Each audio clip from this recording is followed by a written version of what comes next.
como ustedes ya saben, así que sus compañeros tranquilamente pueden visualizarlo en otro momento, ¿sí? Y si tienen una pregunta, como siempre les digo, hay un chat ahí, lo pueden hacer y en su momento se responden, ¿no? Yo siempre estoy pendiente del chat, de los mensajes que a veces se envían, no hay problema. De ello estoy para poder orientar y aclarar algunas dudas tal vez que haya. Muy bien, vamos a iniciar con esta unidad 15. Justamente ya realizamos la unidad 14, y le dimos las claves inclusive de esa unidad también, ¿no? Ahora, cuando hablamos de esta unidad 15, vamos a hablar de poesía hispanoamericana. Vimos la clase pasada lo que era la narrativa hispanoamericana. Y ambos van a tener influencia de un movimiento que se dio en Europa, ya dijimos ya también, ¿cierto? En Europa en 1909, justamente a través de un manifiesto llamado el Manifiesto del Futurismo, que es uno de los primeros sismos que justamente conforman lo que es la vanguardia. Y también mencionamos que no es el único ismo, hay otros sismos también que se desarrollaron, como por ejemplo, dijimos el expresionismo, el cubismo, mencionamos también el surrealismo, que es el ismo en realidad que impactó con más fuerza en América Latina. Inclusive en el Perú mencionamos que habían varios que desarrollaron este ismo llamado surrealismo, como por ejemplo mencionamos a Xavier Abril, a Alberto Hidalgo, a Carlos Oquendo de Amat, mencionamos también a los que tenían seudónimo. ¿Se recuerdan cómo le decían a Rafael de la Fuente Benavides? Martín Adán. Excelente, Martín Adán, muy bien, Martín Adán, por ejemplo. O el más surrealista de todos, que se llamaba Alfredo Quispe Sacín. ¿Y cómo le decían a él? César Moro. César Moro, muy bien, ¿sí? Ellos eran representantes de la vanguardia peruana. Y había un futurista también entre ellos, ¿recuerdan el futurista? Parra del Río. Claro, Juan Parra de Gaviego, muy bien, muy bien. Bueno, mencionamos por supuesto también ahí a César Vallejo, que es el máximo representante de la vanguardia peruana y es uno de los fundadores justamente de esta vanguardia, de este vanguardismo, de esta poesía hispanoamericana, aquí en el Perú y también por supuesto en América Latina. ¿Ya? Ahora vamos a mencionarlo. Muy bien, justamente cuando hablamos de este vanguardismo, ahí está Raúl, muy buenos días Raúl. Recordar que el vanguardismo aquí en el Perú, en otras partes de América, surge a partir de la segunda década del siglo XX, ¿sí? En poesía, hablando en poesía, los poetas van a estar presentes, por supuesto, ¿ya? Pero hay otros sismos que también, digamos, vienen consigo con el vanguardismo, como mencionaba, ¿no? El expresionismo, el futurismo, el ultraísmo. Es el ultraísmo de Jorge Luis Borges, por ejemplo, que luego ya dejó el ultraísmo y pasó a ser surrealista, ¿sí? Y el surrealismo, como les mencioné, es el que más influye en América. Ahí tenemos la foto, ¿no? Justamente de un representante de lo que el ¿qué ismo desarrolló él? El que está en la imagen ahí. Sí lo aprecian, ¿cierto? Está pensando justamente, tiene en su mente tiene un sexto ismo. Juan Carlos, no te voy a escuchar, discúlpame. Muy bien, Yair. Expresionismo, muy bien, Juan Carlos, muy bien, Yair. El expresionismo, ¿cierto? De Franz Kafka, con su obra La Metamorfosis. Y el expresionismo, recuerden, no solamente nos va a dar a conocer que se pueden crear situaciones reales, que no lo son, a partir de una profunda sensibilidad, lo que genera la llamada teoría de lo absurdo, ¿sí? Sino también él en la obra nos plantea el tema de la deshumanización. Y él ya mostraba ya una novela con un sentido, o bueno, dándole un sentido objetivo, real, sin su punto de vista, sino real, mostrándonos una realidad caótica, inestable, inquietante, intranquila que vive justamente el hombre contemporáneo. En las características encontramos justamente el uso del versolibrismo, que es una característica vanguardista, el empleo del lenguaje metafórico, Ruptura gramatical, ahí está otra vez presente, producto de la tensión emocional, y eso genera un hermetismo en el contenido del mensaje. Continúa la creación de forma y fondo, lo que conocemos como caligramas, cuyo creador fue Apollinaire, Guillermo Apollinaire, el cubista, parte del cubismo, justamente en Francia, ¿ya? Y por supuesto hay otros autores que van a seguir esa tendencia de Guillermo Apollinaire y también van a desarrollar sus caligramas. Como por ejemplo, vamos a ver a un mexicano que se llama Octavio Paz. Octavio Paz tiene sus caligramas, tiene varios poemas y hay un poemario que se llama Topoemas, que son gráficos prácticamente, pero representados con poesía, por supuesto. Y mencionar justamente aquí en la unidad, bueno, en este caso es la unidad 11, ¿ya? La unidad 11 justamente que hemos desarrollado nosotros en esta oportunidad y hablamos de César Vallejo.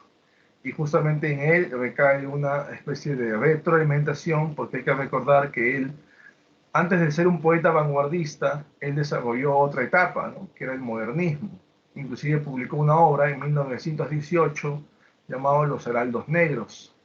¿Ustedes recuerdan cómo se llamaba el primer poema de los Heraldos Negros? ¿Recuerdan?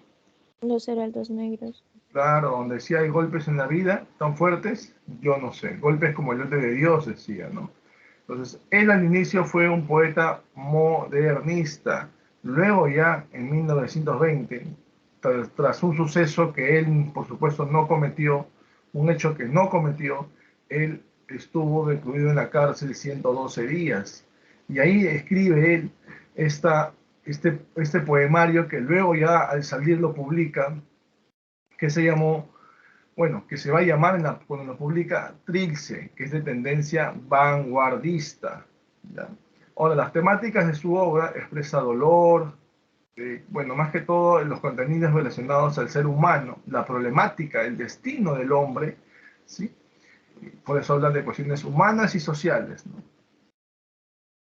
Y acá encontramos algunas obras, dijimos, de los negros, que en este caso en poesía es de tendencia modernista, Trilce, de tendencia vanguardista, publicada en 1922, y al año siguiente, nomás 1923, se enteró que podría regresar a la cárcel y terminó yéndose a Europa en 1923, se fue a Francia, a París, donde conoce al final conoce a la que va a ser su esposa, Georgette Philippard, con quien viaja a otros países, por supuesto. ¿Sí? Entre ellos estuvo en Rusia y por eso tiene un ensayo, inclusive mencionamos un ensayo llamado Rusia en 1931. También estaba contra el secreto profesional y otro ensayo llamado El arte y la revolución. Bueno, él escribe una serie de poemas, ¿ya? Pero que no tienen un título propiamente dicho. Entonces, cuando él fallece, recordemos, él fallece un Viernes Santo, un viernes 15 de abril, ¿sí? Fallece él. Prácticamente estos poemas que él escribió, su esposa Georgette Philippard y su amigo Raúl Porras Barnechea lo van a unir y le va a colocar el título Poemas Humanos. Ellos le colocan el título Poemas Humanos a ese poemario que es de tendencia socialista, se menciona. Socialista y es póstumo. Después de su muerte van a publicar este poemario con ese título que ellos proponen, no Vallejo, sino ellos. Y también encontramos el otro poemario que él sí escribió en vida, también igual que el otro, pero él sí colocó el título, que él iba a llamar España aparte de mí este cáliz, pero no lo llevó a publicar en vida. También es un poemario póstumo y también de tendencia social inspirada en la Guerra Civil Española, ¿sí? Entonces son obras líricas, ya hablamos de las obras expositivas, también tenía obras dramáticas. ¿Recuerdan las obras dramáticas de Vallejo, alguna de ellas? Una que estaba ambientada durante la época del incanato, por ejemplo, que se llama La Piedra Cansada. También estaba Lockout, Los Hermanos Colacho. Son obras dramáticas. También mencionamos ahí, aparte de dramático, expositivo y lírico, mencionamos también narrativo. Había una novela que era de tendencia social y un suceso que se dio en la mina de Quivilca. ¿Recuerdan? ¿Cómo se llamaba esa obra, esa novela? Yair, no te escuché, discúlpame. El tungsteno, profe. El tungsteno, muy bien, donde él también tuvo una labor en esa mina y en base a esa vivencia él retrata esa novela, El tungsteno. También estaba Fabla Salvaje también ahí. Bueno, y en cuentos, recuerda un cuento póstumo,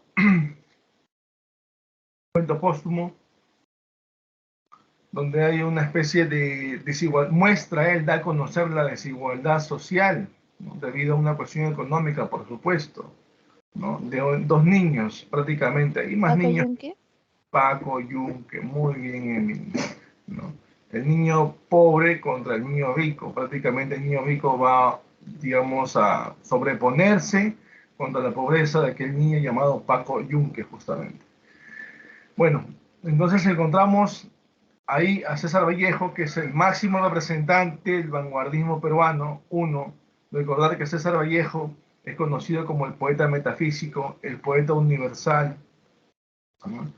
Eh, bueno, recordar de él que de otra manera va a trascender su poesía, no solamente en el Perú, sino en Latinoamérica y, por qué no decirlo, en el mundo, porque recordemos que él al final vivió mucho tiempo en Francia, en París, y de ahí viene su reconocimiento hacia él.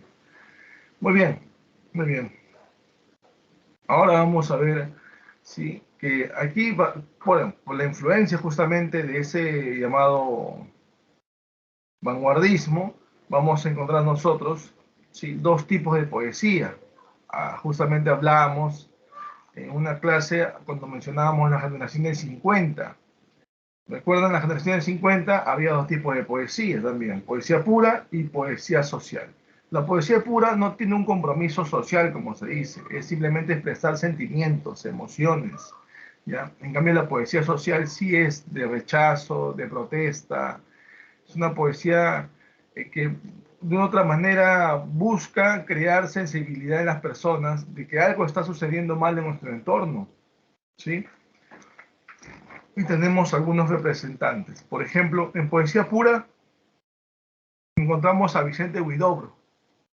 Él justamente, inclusive mencionamos que él era el gestor, el que va a crear este ismo llamado creacionismo, justamente, que era el ismo originario de América, lo dijimos ya. Encontrábamos también a Pablo Neruda, encontrábamos también a Jorge Luis Borges dentro de esta poesía pura. Y en la poesía social encontrábamos justamente, ahí está Pablo Neruda, está Nicolás Guillén, ¿sí? Con el ismo llamado negrismo, así se llama ese ismo. Ahí está la foto de él, inclusive, la foto de abajo.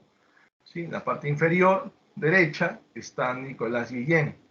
En la parte media está Jorge Luis Borges. Y en la parte superior derecha está Vicente Huidobro. En el caso de Nicolás Guillén, que es un poeta social también, él va a luchar contra la discriminación justamente hacia las personas de color, como dice, en contra de los negros, que mayormente los quieren esclavizar. Miren, siglo XX y seguían con el tema de esclavizarlos, de explotarlos. Ya no era posible eso, pero en algunos países todavía quedaban rezagos de esa, digamos, de creer que porque son de color negro tenían que ser esclavos. Entonces él con su poesía trataba de ubicarlos, mejor dicho, en contexto y decirle, oye, ya no estamos en el siglo XVIII o XIX, ¿no? Hasta ahí todavía, ¿no? Ya siglo XX ya no puede seguir con esa idea de la esclavitud, ya pasó esa etapa. Y tiene obras como, por ejemplo, Motivos del Son y Son Goroco Songo. Muy bien.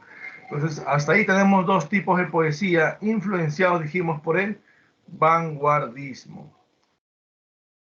Profe, entonces, ¿quiénes son los, digamos, fundadores, iniciadores de esta poesía en Hispanoamérica? Ahora vamos a mencionarlo más adelante, pero hay representantes, ¿sí? Hay representantes. Justamente estos representantes encontramos en algunos países, como México, por ejemplo, como en Colombia, como Ecuador, como Venezuela, como Cuba, ¿sí? Encontramos algunos representantes. Por ejemplo, en México está Ali Chumacero, con su obra Páramo de Sueños.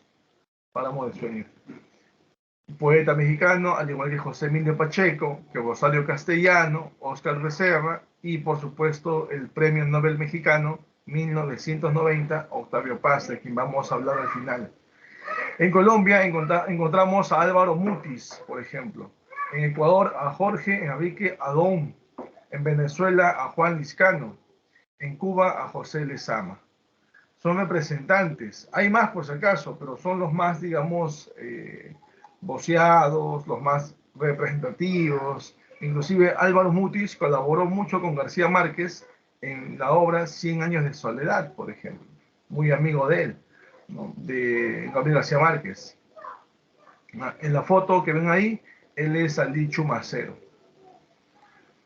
Cada uno tiene una frase, ¿no? Pero ya eso se lo dejo para ustedes.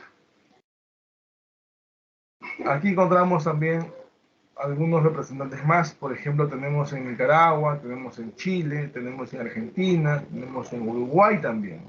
El primero justamente es Ernesto Cardenal. La imagen que ustedes ven ahí pertenece a Ernesto Cardenal, ¿ya? Él es poeta, político. Su obra se llama Epigramas, ¿no? Siempre con un contenido burlesco, satírico, sobre la realidad que justamente se encuentra, ¿no? Él se menciona inclusive que estuvo vinculado al mundo el mundo clerical también, y criticaba el clero porque él provenía justamente de ahí. No estaba de acuerdo con la forma como se llevaban las cosas, dice el clero. Entonces se enroló también a las tropas militares. Y tampoco estuvo de acuerdo con esa forma de llevar a cabo el mundo militar. También lo criticó también. Al final decidió ser solamente un poeta que da a conocer la realidad desde su punto de vista, pero realidad en sí. Oscura, como dijimos, conflictiva, esa realidad, ¿no? Tenemos también Salmos de Ernesto Cardenal. En Chile encontramos a Enrique Lin, encontramos a Nicanor Parra. Justamente Nicanor Parra es el que desarrolló la llamada poesía conversacional. Es donde prácticamente el autor estaría conversando con el lector. Pareciera ser un diálogo entre ambos, ¿no? Y eso es lo que genera el Nicanor Parra con esa llamada poesía conversacional, donde encontramos una obra llamada Poemas y Antipoemas de Nicanor Parra. Es clásica esa obra y también el autor chileno, por si acaso. Ya, en Nicaragua también es clásico Ernesto Cardenal, justamente con su obra Epigramas. ¿Ya? Y luego vemos en Chile que vamos a encontrar nosotros aquí dos chilenos, vamos a hablar. ¿Ya? En el caso de Lucila Godoy Alcayata, ¿sí? Más conocida como Gabriela Mistral, va a ser la primera chilena en obtener el premio Nobel, justamente en 1945. Ya fue pregunta ese previa hace un tiempo también. Ya su obra más importante se llama Desolación. Desolación se llama su obra más importante. ¿Ya? En Argentina encontramos a Juan Gelma, a Alejandra Pizarnik, perdón, sí, con su obra, en el caso de Alejandra Pizarnik, una poetisa y también de una tendencia social, ¿no? El árbol de Diana. En Uruguay encontramos a Juana de Barborum con su obra Raíz Salvaje. ¿Ya? Ahí justamente son, digamos, los representantes de esos países, las más importantes, por si acaso, los más importantes. Y aquí encontramos en el Perú, profesor, tenemos también nuestros representantes. En la clase pasada, justamente mencionamos en la generación de 50, ustedes recuerdan, mencionamos, por ejemplo, en Perú a Carlos Germán Belli, con su obra O Hada Cibernética. A Jorge Eduardo Yeltsin también mencionamos, generación de 50, con su obra Reinos. Y estaba Blanca Varela, con Canto Villano, Es el puerto existe, ¿sí? La que está en la imagen ahí, ella es Blanca Varela, por ejemplo. Y hay un poema que se llama Curriculum Vitae. Encontramos, ellos son parte de la generación de 50. Inclusive mencionamos que estaba el máximo representante de la poesía de la generación del 50. ¿Quién era? ¿Quién era el máximo? Muy bien, Yair. Alejandro Romualdo, máximo representante en poesía de la generación del 50. ¿Recuerdan algún poema de él que mencionamos nosotros? ¿Cómo se llama su poema? Canto coral a Túpac Amaru, ¿sí?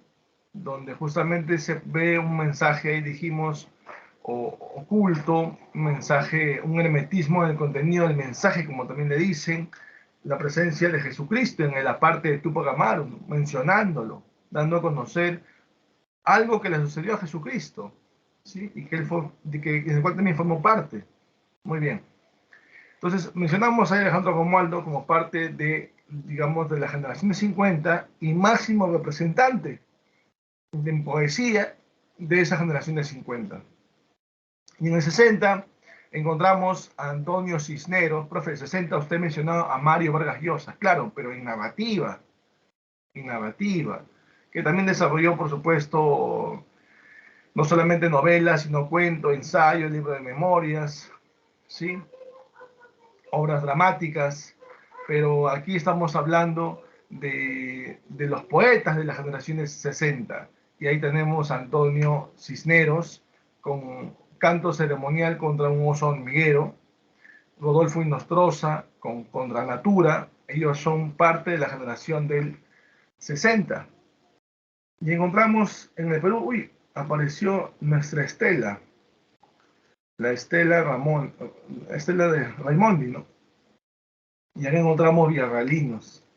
La clase pasada, justamente creo que les mencioné, ¿sí? Aquí vamos a ver villarrealinos. Por ejemplo, está Jorge Pimentel, ¿sí? Que es fundador de un movimiento que trascendió fronteras, no solamente aquí en el Perú, estuvo por México, inclusive hasta por España, este movimiento llamado Hora Cero.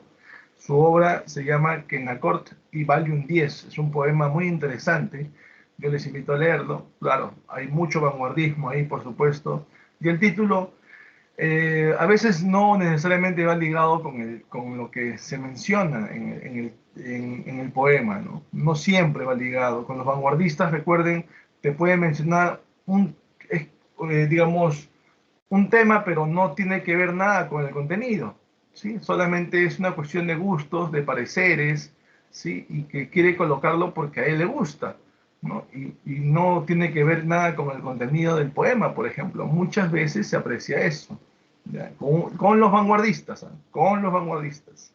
¿Ya? También tenemos a Juan Ramírez, que también es fundador del Movimiento de Acero, ¿sí? Con vida perpetua. Tenemos a Enrique Verástegui, también es un fundador del Movimiento de Acero, ¿ya? En los extramuros del mundo. Y Carmen Ollé, que también es fundadora de este Movimiento de Acero, con su obra Noche de Adrenalina. Pero ¿quién encabezó el movimiento? Justamente fue Jorge Pimentel, el poeta villarrealino. ¿Ya? Él estudió, por ejemplo, economía, pero a pesar de estudiar economía, se dedicó a la literatura, ¿sí? Hasta un punto, claro, ¿no? Porque luego ya, como les dije, con el tiempo uno quiere hacer algo, quiere ser algo, y sin embargo las circunstancias no se dan por X factores. Entonces tienes que dedicarte a otra actividad que lamentablemente, tal vez en cuestión de lucro, te va a dar mucho más que lo otro, ¿no? Entonces, algunos viven de su arte, otros viven de su profesión. Entonces, a veces se dan esas circunstancias, ¿no? Como les comentaba, creo, en la clase pasada, Gabriel García Márquez, por ejemplo, a él no le gustaba escribir, a él le gustaba ser periodista, ¿no? El profe, pero el periodista también escribe, sí, pero más que todo hace sus documentales o hace sus entrevistas, eso le gustaba a él. No le gustaba tanto escribir, pero lo hacía porque ese arte que él tenía al escribir justamente le abrió muchas puertas, y aparte la fama, ¿no? Y dinero, muy aparte de eso, ¿no? Muy aparte de eso. Entonces, de otra manera, Gabriel García Márquez veía en la literatura un refugio justamente para poder desarrollar ese arte y lograr algo, ¿no? Más allá de su profesión, ¿no? Bueno, y así les pasó a ellos también, ¿no? Su arte trascendió fronteras, pero no trascendió más allá, duró más tiempo, por así decirlo, ¿ya? Y tenemos acá a alguien que estudió arquitectura. Él estudió arquitectura, justamente que está en la foto, ¿sí? Él es José Watanabe, villarrealino también, ¿sí? Y bueno, él estudió arquitectura los primeros años, luego tuvo que dejarlo por cuestiones económicas y decidió dedicarse al campo literario y también político también en su momento, ¿no? Acá estaba justamente a la mano izquierda estaba la foto de Jorge Pimentel, pero siempre se desaparece. Tal vez ustedes en la diapositiva que pueden verlo, ahí lo van a conocer quién es. Se desaparece siempre, no aparece. Trato de hacerle clic y no aparece. Siempre se va. Bueno, muy bien. Ahora vamos a ver justamente los fundadores de esa poesía hispanoamericana. ¿Quiénes son los fundadores? Ahí está César Vallejo, Vicente Huidobro, Octavio Paz y por supuesto Pablo Neruda. ¿Ya? Pablo Neruda. Muy bien, pero son de momentos distintos, ¿cierto? Bueno, Vallejo, inclusive nosotros sabemos que él estuvo hasta 1938 aproximadamente, ¿no? O sea, no conoció a Neruda, ¿no? Pero él fue uno de los fundadores de esta poesía hispanoamericana. ¿No? Está Vicente Huidobro también, está Octavio Paz, está Pablo Neruda en este caso.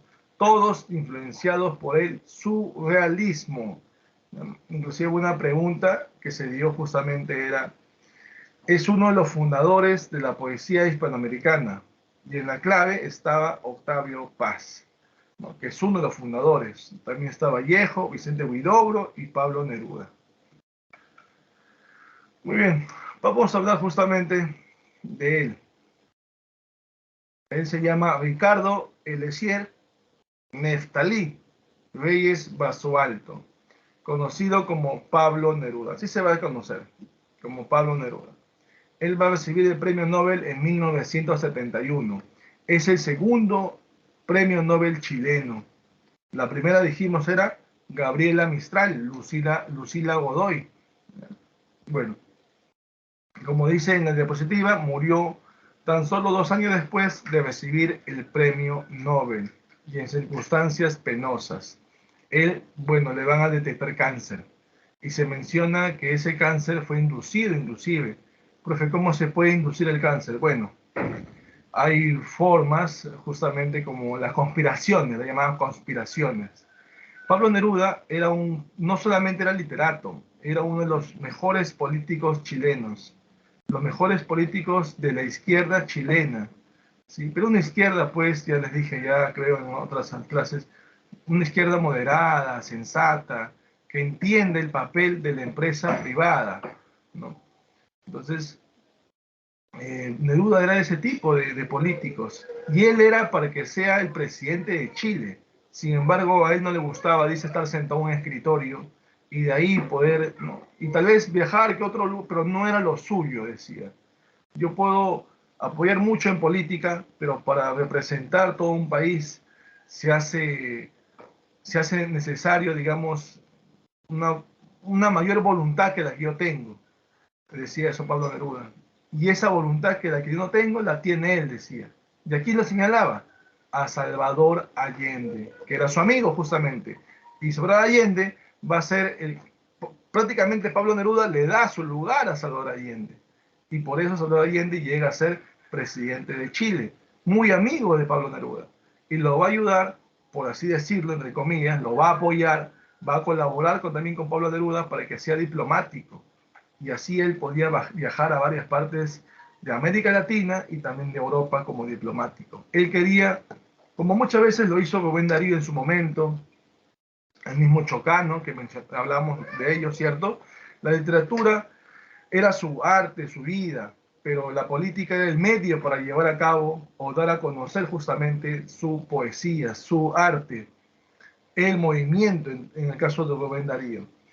Y Pablo Neruda va a hacer lo mismo también, va a utilizar justamente el aspecto político, que lo desarrollaba muy bien, ¿sí? En algunas circunstancias, de acuerdo a lo que él quería, bueno, llevar a cabo, ¿sí? Pero también plasmaba en ello su arte, la poesía. Bueno, y al final se menciona que cuando, ya saben ustedes pues en Chile qué pasó, ¿no? ¿Quién dio el golpe de Estado en Chile? Que justamente derrocó a Salvador Allende. Lo mató en la Casa de las Monedas, por así decirlo. ¿Quién fue? Pinochet. Vamos. Pinochet, claro, Pinochet. Y Pinochet no solamente acabó con Salvador Allende, sino acabó con muchos partidarios de la izquierda chilena, con muchos.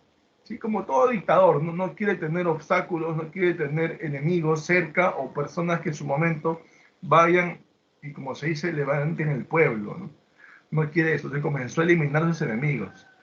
¿Ya? Algunos, como ustedes saben, los persiguen, como hizo Odría, ¿no? Odría con los, digamos, escritores también de la generación del 50 y también del 60. Muchos de ellos fueron perseguidos, exiliados, algunos inclusive encarcelados y otros desaparecieron. En este caso, Pinochet también hacía lo mismo, ¿sí? Un dictador actúa de esa manera. Y se dice que a Pablo Neruda lo inducen por eso al cáncer, ¿no? Tenían que acabar con su vida de él de una u otra manera, y qué mejor una enfermedad, se menciona, ¿no? Él murió de esa manera. Pablo Neruda, producto de un cáncer a la próstata. Aunque algunos, inclusive hasta hace poco, están investigando el tema de su muerte, ¿no? Ya debido al avance científico o tecnológico, si es que fue inducido o es que se generó la enfermedad por sí sola, querían descubrir. Claro que los familiares no estaban de acuerdo, ¿no? Pero siempre hay alguien detrás para saber y poder, digamos, descubrir, como se dice, la verdad, pues, ¿no? Bueno, encontramos también aquí un libro de memorias, ¿sí? Confieso que he vivido. Profe, hasta aquí, ¿cuántos libros de memorias vamos viendo? A ver, Ciro Alegría, libro de memorias. Vamos. Mucha Indigenismo suerte, humano. Pablo. Muy bien, Yair. Mucha suerte con harto palo. Ciro Alegría, corriente indigenista del norte. ¿Recuerdan? Sí. Bueno, después encontramos a Julio Ramón Ribeiro, que es integrante de la generación del 50 y máximo representante en narrativa de la generación del 50. Su libro de memorias, ¿cómo se llamaba? El clásico, ¿ah? Porque tiene otros también que hablan de su vida, pero ¿cuál es el más importante? Muy bien, campeón. Solo para fumadores. Solo para fumadores. Muy bien. Después mencionamos también ahí a Mario Vargas Llosa, libro de memorias. El pez. El pez en el agua. El pez en el agua. Mencionamos a Brian Echenique, que tenía memorias, pero él le llamaba antimemorias. Tenía tres, todavía tenía. Permiso para vivir, para sentir, y el último publicado en Chile en 2019, para Retirarme, Claro. para retirarme. Muy bien, se iba a retirar, ya no quería saber nada del mundo literario. Bueno, después tenemos también ahí a Gabriel García Márquez con su libro de memorias, Vivir para contarla. Y aquí a Pablo Neruda con Confieso que he vivido. Muy bien, son libros de memorias que hay que recordar también como parte de, digamos, el curso de literatura, pues. Y aquí nuestro amigo Pablo Neruda va a tener cuatro etapas. Cuatro etapas. Cuatro etapas. Profe, Vallejo tuvo tres, sí, dijimos modernista, vanguardista, socialista. Pero aquí va a tener cuatro etapas, que también se liga justamente su etapa de iniciación con el modernismo. Pablo Neruda era modernista en su inicio. Y ahí está el clásico 20 poemas de amor y una canción desesperada. Clásico, ¿no? Y encontramos también la otra etapa ya es surrealista, residenciaria, como se dice, o sea, vanguardista, ¿sí? Con su obra Residencia en la Tierra, donde hay una visión pesimista de la vida. Encontramos el poema Walking Around, Walking Around, y fue pregunta ya de ese Previ justamente. ¿Ya? Ese poema, Walking Around, ¿a qué poemario pertenece? Residencia en la Tierra.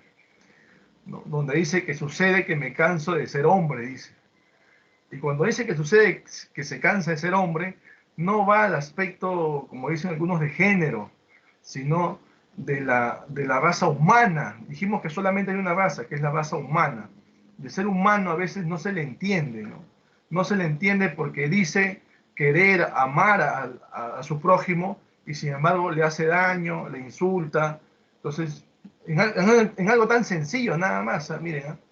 Porque hay otros que llegan a matar inclusive, ¿no? Entonces ahí el hombre ya saben que es varón o mujer, se está deshumanizando, ¿sí? Entonces aquí también retrata ese tema en el poemario Walking Around, que forma parte de Residencia en la Tierra, una tendencia vanguardista, ¿no?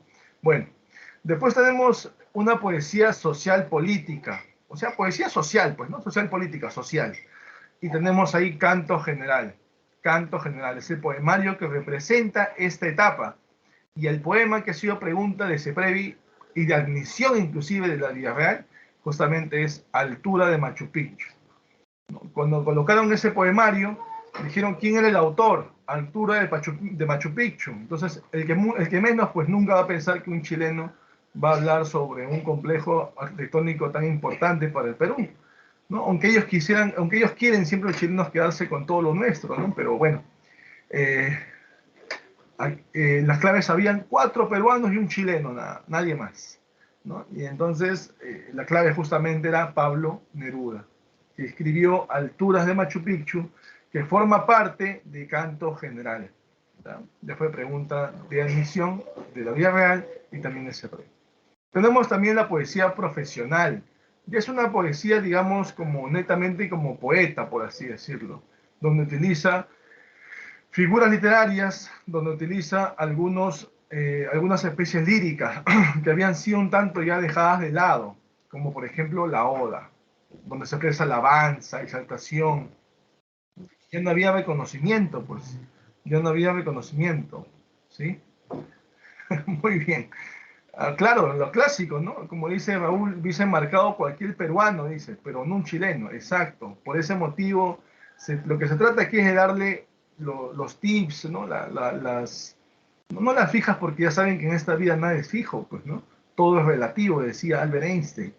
Bueno, y es cierto, ¿no? Todo es relativo.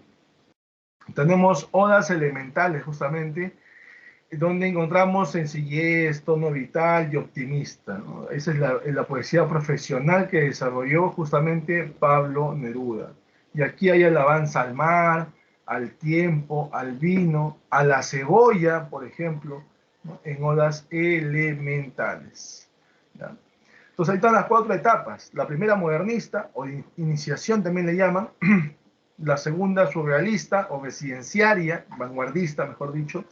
¿Ya? La tercera, la social, política, o social nada más, si quieren decirlo. Y la cuarta es la profesional. Ese es Pablo Neruda. Ricardo Eliezer Neftalí Reyes Basualto es su nombre verdadero, Premio Nobel 1971. Profe, yo he visto que hablan de los ejes de Pablo Neruda. Ah, también hablan de los ejes. Entonces, aquí vamos a encasillarlos de esta manera. El eje del amor sería de iniciación y residenciario. Es el eje del amor. Y el eje social sería de poesía social, política y profesional. Son los ejes que tiene también Pablo Neruda. O sea, si ustedes les preguntan cuáles son las etapas, son 4. Ahí están las 4. Si les preguntan cuáles son los ejes, 2. Amor y social. ¿Ya está? ¿Sí? Ese es Pablo Neruda. Y aquí está el poema Walking Around. Walking Around. ¿Alguien quiere acompañarme con la lectura? De repente, a ver, Yair, Juan Carlos, alguien, a ver ahí. Carla, Emily, ahí está Emily. Jean Paul. Hay 9 más que siempre he tenido curiosidad cómo puedo ver los 9 que están ahí.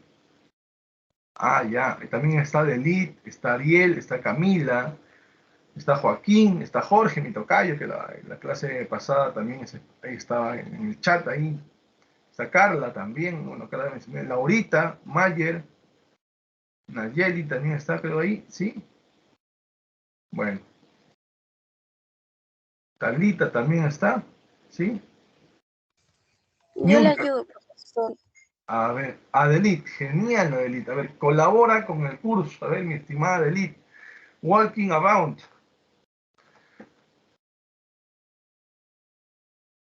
Ya. Sucede que me canso de ser hombre.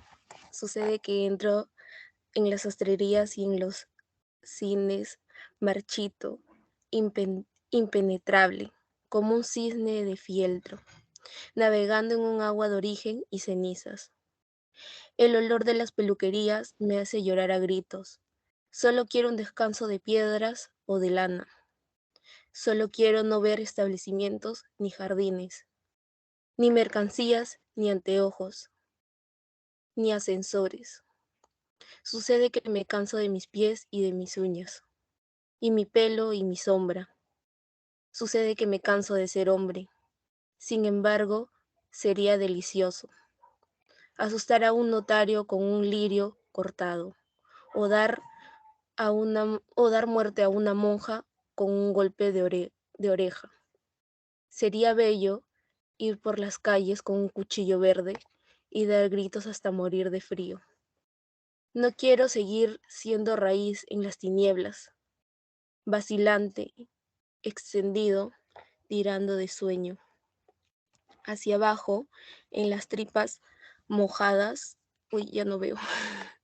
Mojadas de la tierra, absorbiendo y pensando, comiendo cada día. No quiero para mí tantas desgracias. No quiero continuar de raíz y de tumba, de subterráneo, solo, de bodega con muertos, aterido, muriéndome de pena.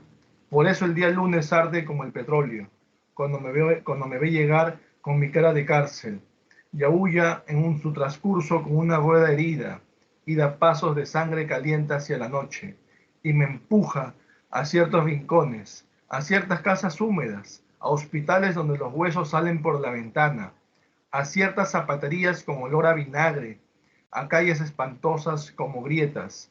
Hay pájaros de color de azufre y horribles intestinos colgando de las puertas de las casas que odio.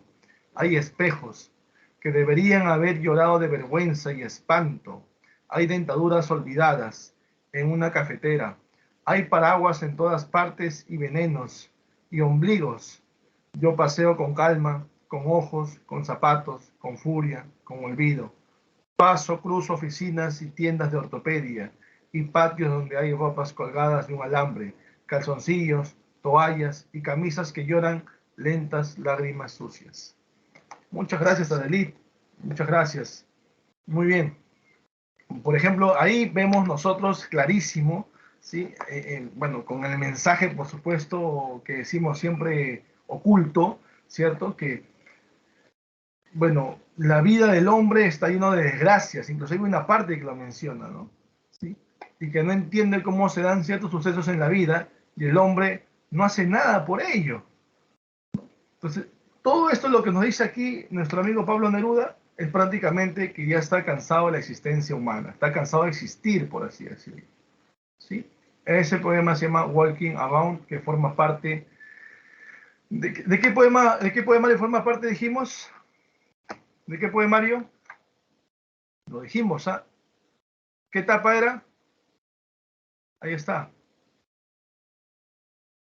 Etapa Residenciaria. residenciaria. Y justamente el poemario se llama Residencia en la Tierra. Y ahí se encuentra el poema Walking Around. No se olviden, no se olviden. ¿Ya? Muy bien, el poema 20, justamente el poema 20 tenemos ahí un voluntario. Ya, a ver, mi estimado, un fragmento, es claro, ¿no? Pero vamos a leerlo, vamos, mi estimado Raúl, te escuchamos. Puedo escribir los versos más tristes esta noche. Escribir, por ejemplo, la noche está estrellada y tristán, azules los astros a lo lejos. El viento de la noche gira en el cielo y canta. Yo puedo escribir los versos más tristes esta noche. Yo la quise y a veces ella también me quiso. En las noches como esta la tuve entre mis brazos. La besé tantas veces bajo el cielo infinito. Ella me quiso, a veces yo también la quería. ¿Cómo no haber amado sus grandes ojos fijos? Puedo escribir los versos más tristes esta noche. Pensar que no la tengo, sentir que la he perdido. Muy bien, excelente, muy bien, mi estimado Raúl. Claro que es un fragmento, nada más, es más extenso todavía, ya, pero muy interesante. Aquí se ve justamente su primer momento, ¿no? Que es el momento de iniciación, justamente está ligado al modernismo. El poema 20 forma parte de el primer momento que le tocó vivir justamente, ¿no? Y forma parte de ese poemario, 20 poemas de amor y una canción desesperada, donde se ve el tema del amor juvenil, se menciona. ¿Ya? Muy bien, mi estimado Raúl, gracias más bien por tu participación, tu apoyo también con el curso. ¿Sí? Muy bien, ahora vamos a pasar a hablar de nuestro amigo Octavio Paz. Ahí está Octavio Paz, también premio Nobel también y también fundador de esta poesía hispanoamericana, junto con Vallejo, junto con Vicente Huidobro y por supuesto Pablo Neruda. Nació en México en 1914 y falleció en 1998. A los 17 años nomás publicó sus poemas en la revista Barandal, ¿sí? Estudió Derecho en la Universidad Autónoma de México y bueno, luego realizó los estudios especializados en literatura, ¿no? Estuvo de viaje por Estados Unidos, por Francia y por Japón, y también inclusive ocupó un cargo político, llegó a ser cónsul de la India. Y hay una anécdota ahí, ¿no? Porque él ocupa el cargo como cónsul de la India justamente para poder, digamos, aportar algo de humanidad en esa sociedad, bueno, en ese país llamado la India, ¿no? Porque ustedes saben que en algunos países de la India y otros que son de África mismo también, aparte de Asia, África también, encontramos mucha pobreza. Entonces él quería de otra manera aportar en algo en estos países del África y también de algunos de Asia, ¿no? Porque la India estaba cerca ahí. Y cuando él estuvo allá, se entera que en México había una protesta de unos estudiantes. Entonces, él estando en la India, envió un fax al presidente de aquel entonces mexicano y le dice que a esos jóvenes que están protestando los apoyen, ¿no? Le den digamos, que los escuchen y que solucionen sus problemas, ¿no? Son estudiantes universitarios y necesitan ser escuchados por su gobierno, por el gobierno en este caso. Y en vez de escucharlos, ¿qué hizo el presidente? Los reprimió y a muchos encarceló prácticamente porque generaron desmanes, es cierto, pero si hubiesen conversado desde un inicio no se hubiese llegado a ese punto. Pero bueno, los encarceló, entonces otra vez otro fax envía Octavio Paz desde la India, donde era cónsul, y manifiesta de que les da 24 horas para que liberen a esos a jóvenes, ¿sí?, que estaban justamente protestando por algo justo, que era parte de su quehacer universitario, ¿no? Y el presidente lo lee y dice, pero ¿quién es Octavio Paz? ¿Por qué tengo que cumplir con sus expectativas de él? Si quiere que renuncie, pues, y es cierto, en el fax decía que le daba 24 horas, de lo contrario su renuncia iba a ser irrevocable. Y el presidente se expresó de esa manera, diciendo que renuncie si quiere, pero yo no voy a hacerle su capricho, decía, ¿no? Pasaron 25 horas y el presidente, bueno, recibió justamente la renuncia irrevocable de Octavio Paz para ser cónsul de la India. ¿Sí? Y se dice que a partir de ese momento, como que el gobierno ya no iba a ir, no, ya estaba tambaleando, no iba a ir bien, no le iba a ir bien ya, ¿sí? Porque Octavio Paz se retiró de su grupo político, por así decirlo.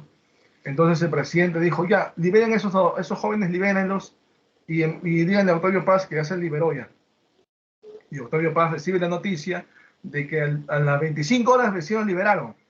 Y Octavio Paz se enteró también por otras personas ahí ligadas al gobierno de que el presidente estaba como que no quería cumplir las 24 horas, sino en las 25 horas, o sea, cuando él quería, no cuando el otro quería, ¿no?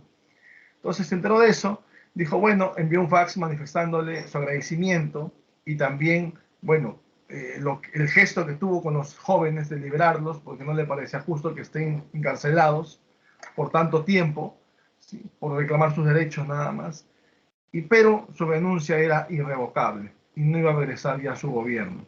Entonces Octavio Paz se mantuvo siempre, como se dice, incólume, no se dejó llevar por el cargo, tal vez por el dinero que tiene que ver con ese cargo, sino sus principios, ¿no? Y la palabra que dio, renuncia irrevocable, quiere decir que ya no va a regresar, pues. Entonces a veces se plantea de esa manera. Interesante su postura de Octavio Paz. Perteneció a un grupo llamado Taller, ¿sí?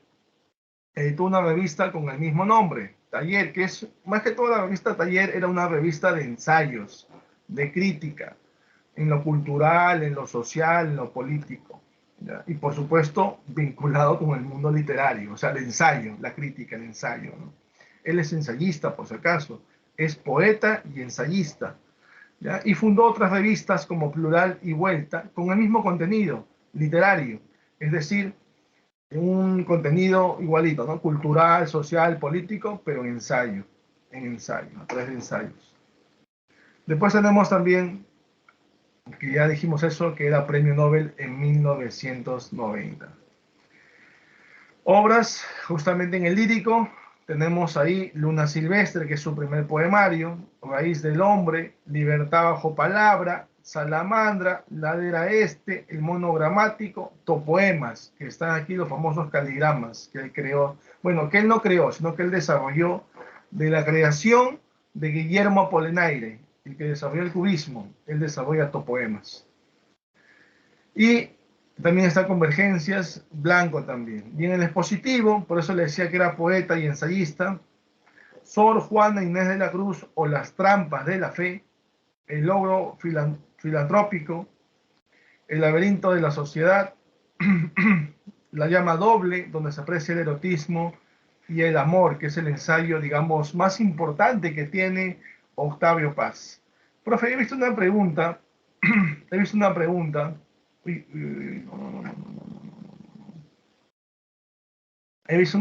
profe, donde dice, obra de Octavio Paz en la que está vinculada a la identidad mexicana.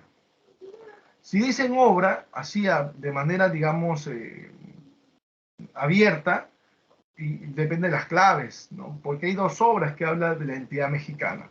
En poesía está Águila o Sol. En poesía, Águila o Sol. ¿Ya? En poesía, habla de la identidad mexicana. Y en ensayo está Sor Juana Inés de la Cruz o Las trampas de la fe. Ahí se encuentra la identidad mexicana. De ahí habla, expresa sobre lo que es ser mexicano, la identidad mexicana. Por si acaso, por si acaso. Y encontramos aquí algunos poemas como aquí justamente, que forma parte de Salamandra, el poemario que hemos mencionado. Mis pasos en esta calle resuenan. En otra calle, donde oigo mis pasos. Pasar en esta calle, donde solo es real la niebla. Es su poema de tendencia vanguardista, ya sabemos, es surrealista Octavio Paz. ¿Ya? Y siempre se da una cuestión de ruptura gramatical, si ustedes se dan cuenta, ¿sí?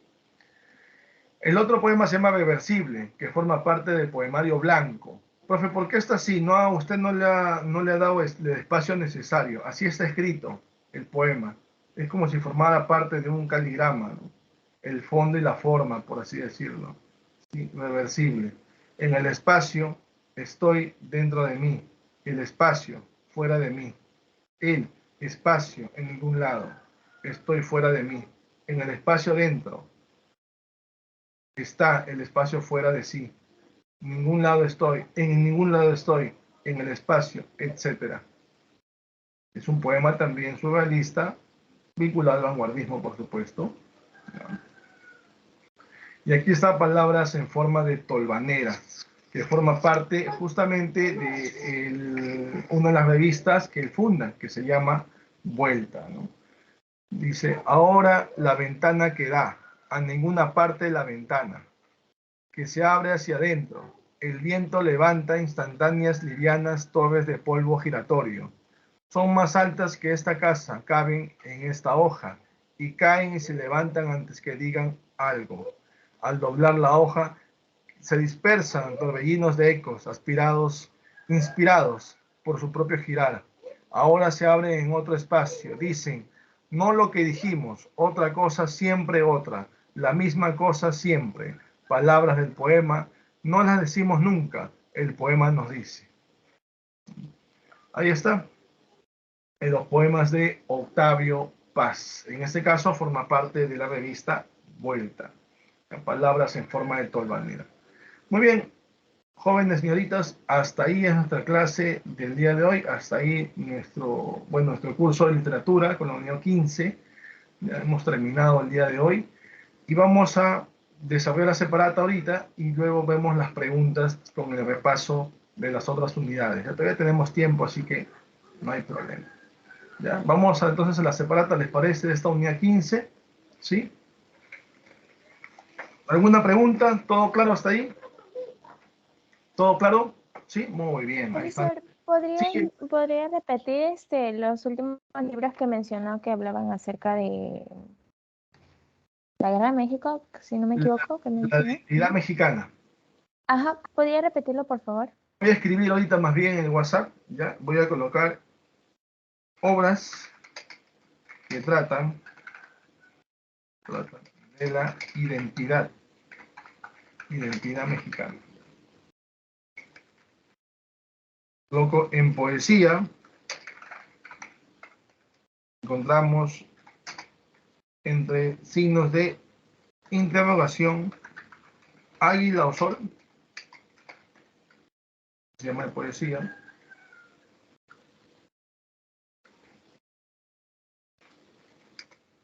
Y en ensayo,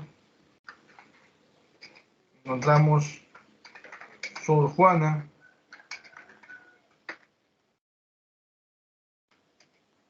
Inés de la Cruz o las trampas de la fe. Ahí está. ¿Ya? Ahí está, estimada Emily. Ojalá pueda... ¿Lo ves? ¿Sí? ¿Lo visualiza, cierto? ¿Sí? Sí, profesor, gracias. Perfecto. Entonces. Muy bien, muy bien. Entonces vamos a la separata, ¿les parece? ¿Sí? ¿Alguna duda tienen de esta unidad? ¿Alguna pregunta de esta unidad? ¿Todo claro? ¿Sí? ¿Sí? Yo creo que sí, ¿no? Porque no, si no hubiese alguna pregunta, pues, ¿no?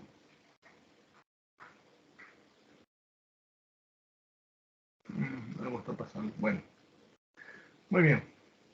Entonces vamos a la separata, unidad 15. Justamente encontramos, dice, el libro de memorias de Pablo Neruda. ¿Cómo se llamó el libro de memorias de Pablo Neruda? Dijimos, Confieso que he vivido. confieso que he vivido. Letra D, muy bien, letra D, confieso que he vivido. Y ahí están algunas. La primera, por ejemplo, Viví para contarla, es de Gabriel García Márquez. El pez en el agua es de Mario Vargas Llosa. Permiso para vivir es de Alfredo Abráez Echenique, dijimos ya. Profece Memorial de la Isla Negra también es una obra en poesía de Pablo Neruda, ¿ya? Pero no es un libro de memorias, netamente. Habla parte de su vida, es cierto, pero no es un libro de memorias, como confieso que he vivido, que sí es el libro de memorias. ¿Ya? Uno dado. Dos, ¿cuál de los siguientes enunciados no es correcto? No son correctos, dicen. A ver, ¿qué dicen ustedes? ¿La poesía de Neruda tiene 4 etapas? Sí. Vallejo nunca obtuvo el Nobel. Es cierto, nunca obtuvo el Nobel. Muy bien. 3. Residencia en la Tierra es un poemario modernista y neorromántico. ¿Qué dicen? No, ¿cierto? ¿Dónde está el poema Walking Around? No, pues, Residencia en la Tierra es la etapa residenciaria. Es justamente vinculado al surrealismo, o sea, es vanguardista. Esa no sería correcta. Y 4. La llama doble es un poemario. ¿Qué dicen? No, ¿cierto? La llama doble, dijimos, es ensayo. Sería la D. Muy bien, Adelit. La D. 2 dados. 3. El poemario se ubica dentro de la corriente vanguardista de Pablo Neruda y contiene a... ¿Cuál sería? Lo acabo de decir inclusive. Residencia en la Tierra, Walking Around. Muy bien, excelente. 3 dado. 4. Los poetas chilenos, Mistral y Neruda, obtienen el premio Nobel en los años... ¿Qué años? 45, Gabriela Mistral, y 71, Pablo Neruda. Sería la letra A. 5. ¿Qué tendencias vanguardistas marcaron la obra de Borges, Huidobro, Octavio Paz, respectivamente? A ver. Borges, recordemos, marcaron, ¿no? O sea, ¿cuál fue la influencia inicial, por así decirlo? ¿O qué es lo que desarrollaron en todo caso? Borges, Huidobro y Octavio Paz. Ultraísmo, creacionismo y surrealismo. Muy bien, la clave sería la letra A. Muy bien. Recordemos que Borges, después de ser ultraísta, pasó a ser surrealista, ¿no? Y Vicente Huidobro, si bien es cierto, recibió influencias del surrealismo, pero desarrolló el llamado creacionismo. Y Octavio Paz sí era surrealista. 5 avión, ¿ya? 6. Obra poética ultraísta de Borges, dice. ¿Cuál? Fervor en Borges. Buenos Muy bien, Fervor de Buenos Aires, muy bien. Recuerden que Borges era el maestro de la literatura fantástica. ¿Borges pertenecía al boom o pertenecía a los forjadores? A los forjadores. A los forjadores, muy bien, a los forjadores, iniciadores, fundadores de la nueva narrativa en Hispanoamérica, ¿no? Muy bien, muy bien. 7. Entonces 6 sería dado. 7. Determine la verdad o falsedad de los siguientes enunciados sobre la poesía hispanoamericana contemporánea. A ver, ¿qué dice? ¿Se aplica el verso libre? Verdadero, verso librismo. ¿Existe la llamada poesía pura y de compromiso? Claro, poesía social, profe, sí, compromiso social. Y pura está bien, está bien. Huidobro es el creador del ultraísmo. ¿Qué dice? Huidobro es creador del ultraísmo. Falso. Falso, muy bien. 4. Vallejo se constituye como un fundador de esta poesía con Trilce. ¿Sí o no? 1920, pues. Inicia, Sí, profesor. claro que sí, vanguardismo, pues con Trilce. Yo les digo, a ver, les pregunto, un poco adelantando, a ver. O después mejor hacemos. No, después, en el repaso. 8. Marque la afirmación falsa de los siguientes enunciados. Lo falso de los siguientes enunciados. A ver, ¿cuál sería? A ver. Altazor es una obra de Vicente Huidobro. Sí, es una obra de Vicente Huidobro. Crepusculario es la primera obra de Neruda, su primer poemario de Pablo Neruda. Crepusculario, muy bien, ¿sí? Octavio Paz es ensayista y poeta, también lo dijimos, ¿sí? Canto General es un poemario dedicado a Latinoamérica, ahí está el poema Alturas de Machu Picchu, claro que sí. Y Borges obtuvo el premio Nobel en el 71, ¿qué dicen? Borges, No. no, Borges más bien rechazó el premio Nobel. Él no quiso ser ni nominado. Decía, ¿para qué me nominan si al final no lo voy a recibir tampoco? Decía Borges. No, Borges era un hombre de la derecha argentina, por si acaso. Borges también se vinculó a la política y perteneció a la derecha argentina. Borges decía que los premios Nobel solamente le dan a los que son de izquierda, por ejemplo. Y tal vez no se equivocó en su comentario. Tal vez no se equivocó en su comentario. Y entonces Borges decía, ¿qué hacen nominándome si yo soy un hombre de derecha? ¿Para qué me nombran si al final no me lo van a dar? Y tampoco lo pienso recibir, decía, ¿no? Borges era único también en su forma de pensar. Bueno, y profe, ¿y entonces a quién le dieron el Nobel en 1971? ¿A quién? Al chileno Neruda. Neruda. Muy bien, campeón, muy bien. 8, enano entonces. 9. ¿A qué obra de Octavio Paz corresponde el siguiente poema llamado Las Palabras? Dales la vuelta, cogelas de rabo, chillen, putas, dicen, ¿no? Azótalas, tuérceles el gaznate, cocinero, desplúmalas, destrípalas, abástralas, hazlas poeta, haz que se traguen todas sus palabras. Bueno, ese poema forma parte de Libertad bajo palabra. ¿De quién es el poemario? De Octavio Paz. Ese es un poema que forma parte de Libertad bajo palabra. Es el poema, ¿no? En este caso llamado Palabras, las palabras. ¿Ya? Muy bien. 10. No es una obra de Pablo Neruda. No es una obra de Pablo Neruda. ¿Cuál? Al ojo nomás está. ¿Por qué? Porque esa es una obra que contiene caligramas de Octavio Paz. Quien estuvo así atento, yo lo dije en la clase. Topoemas, claro, es la obra en caligramas de Octavio Paz. Profe, todas las demás son de Pablo Neruda, incluyendo los versos del Capitán también. ¿Ya? 10, beso. 11, son forjadores de la poesía hispanoamericana, excepto, ahí está una pregunta similar, vino hace un tiempo en CEPREVI. ¿Quién no sería un forjador de la poesía hispanoamericana? Claro, Gabriel García Márquez. ¿Él parte de qué es? ¿De los forjadores o del boom? Del boom. Del boom latinoamericano, ¿cierto? Muy bien, muy bien. Premio Nobel 1982, Gabriel García Márquez. 11 casa. 12. En relación a la vida y obra de Pablo Neruda, coloque verdadero o falso. A ver. Nació en Buenos Aires, falso. Fue presidente de Chile, falso. Autor de Luna Silvestre, no. Esa obra de Luna Silvestre es de Octavio Paz. Murió en París, falso.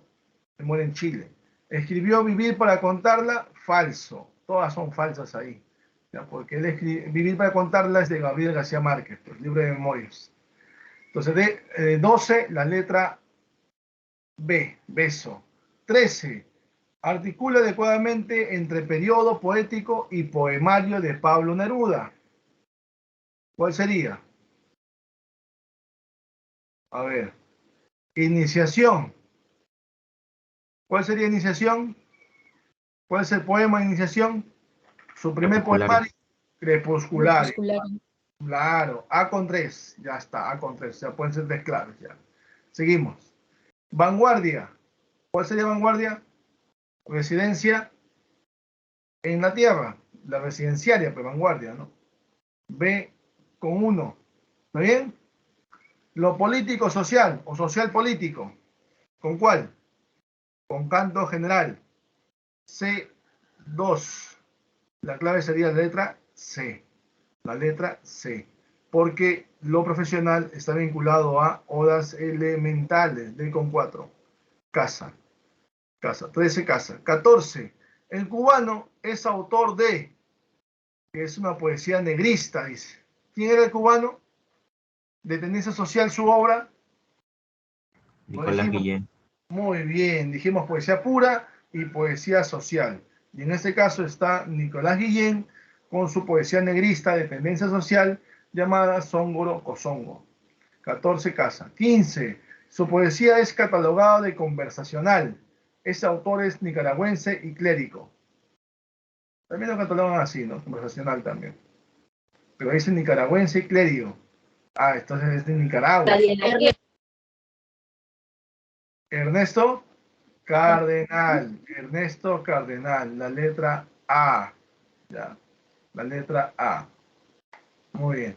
16. Son poetas peruanos. Son poetas peruanos. ¿Ah? Solo peruanos. Y en caso de uno de ellos es Villagalino todavía. Escribió Álbum de Familia. Le dije que inclusive, les mencioné inclusive que había sido arquitecto. Bueno, estudió para ser arquitecto, ¿no? Ingresó a la Facultad de Arquitectura. No terminó, pero sí iba a ser arquitecto. Letra C. José Watanabe y Enrique Verástegui. Letra C. 17. Especie que no desarrolló Borges. ¿Qué especie no desarrolló Borges? También se los dije. Novela. Claro, él no desarrolló novela. Él no desarrolló novela. Misceláneas, poesía, ensayo, cuentos, ¿no? Él desarrolló Borges, no novela. 18. Poema inmerso en canto general. ¿Cuál es? Lo dijimos también. El poema inmerso que forma parte. Alturas de Machu Picchu. Altura de Machu Picchu, avión. 19. Señal del ensayo de Octavio Paz. Es el ensayo de Octavio Paz. Las demás son poesía. Las demás son poesía. Letra E. El laberinto de la soledad. Es el ensayo. Y 20. ¿Quién obtuvo el premio Nobel en 1990? Lo dijimos también. Octavio. Paz. Octavio Paz. Muy bien. Octavio Paz. Muy bien. Excelente. ¿Alguna pregunta hasta ahí? ¿Alguna duda tienen? Bueno, como no hay dudas, vamos a pasar entonces al repaso. Pues nos quedan todavía 40 minutos. ¿Ya? Y vamos a ir a la unidad 11. ¿Ya? Cuando hablamos de la unidad 11 hablamos de vanguardismo, en este caso vanguardismo peruano. Y dijimos que el vanguardismo peruano se desarrolló justamente o llegó al Perú en 1920. ¿Sí? Justamente Vallejo en ese momento se encontraba en prisión y él escribe ahí un poemario que más adelante él publica en 1922 con el nombre de Trilce, ¿sí? Ahí encontramos algunos representantes, inclusive también mencionamos en la clase del día de hoy, hemos mencionado, por ejemplo, cómo le decían a Alfredo Quispe Sacín, que es el más surrealista de todos. ¿Cómo le decían a él? ¿Cómo se hacía llamar él? César Moro. César Moro, ¿cierto? La tortuga ecuestre es su poemario más importante. Después había otro también que tenía obras como La mano de Sacida, Travesías de Extramares, La rosa de la espinela, La casa de cartón. Él se llamaba Rafael de la Fuente Benavides. ¿Cómo le decían? Muy bien. ¿Cómo le decían? Martín Adán. Muy bien, muy bien. Después teníamos al autor de Panoplia Lírica o de Stanley. ¿Recuerdan quién era? Xavier Abril. Claro. Después estaba Polirritmos, estaba Blanca Luz, Himnos del Cielo. Era futurista él. Parra del Riego. Muy bien, Juan Parra del Riego. Mencionamos ahí 5 metros de poemas. Carlos Oquendo de Amat. Carlos Oquendo de Amat. Sí, muy bien, muy bien. También mencionamos a Alberto Hidalgo, también mencionamos a Emilio Adolfo Westphalen, con Un mundo dividido también mencionamos. Entonces, ellos eran los representantes de la vanguardia peruana y, por supuesto, César Vallejo. Si yo les digo, a ver, el poema 28 en romano, veo el poema 28 en romano, el poema 7 en romano, ¿a qué poemario pertenece? Profe, no hemos visto el poema 7, profe. ¿Cuál? Trilce. ¿Por qué Trilce? Trilce. ¿Por qué Trilce? A ver, ¿quién me dice? A ver. Profe, porque está en el libro, pero el 28 pertenece a Trilce, claro. Porque Pero, todos sus poemas están enumerados, bueno, están en números romanos. excelente, esa es la respuesta. Si yo veo que me dan un poema, el 12 en romano, el 17 en romano, el 25 en romano, el 77 en romano, ¿ya? Porque recuerden que Trilce tiene 77 poemas y todas están en romano, enumeradas en romano. Entonces estoy hablando de Trilce. ¿Ya? No sé, esa respuesta de su compañera es muy buena, por ejemplo. Excelente, muy bien. ¿Sí? Muy bien. Después encontramos, a ver, cuando hablamos nosotros de vanguardismo, Yair, ¿qué nos dice Yair? A ver, Yair. Muy bien, ahí está, excelente. ¿Sí? A ver, ¿qué hablamos nosotros sobre vanguardismo?